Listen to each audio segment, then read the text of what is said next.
Using a password when logging into Windows is always recommended. However, if security is not your main concern, you can remove the password in Windows 10 by following these steps. Click on the Windows icon, then click on the Settings icon. In the Settings window, click on Accounts.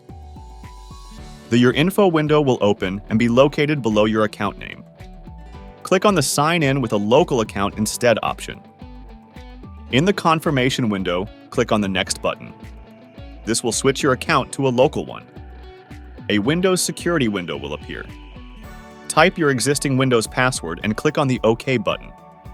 Enter your local username.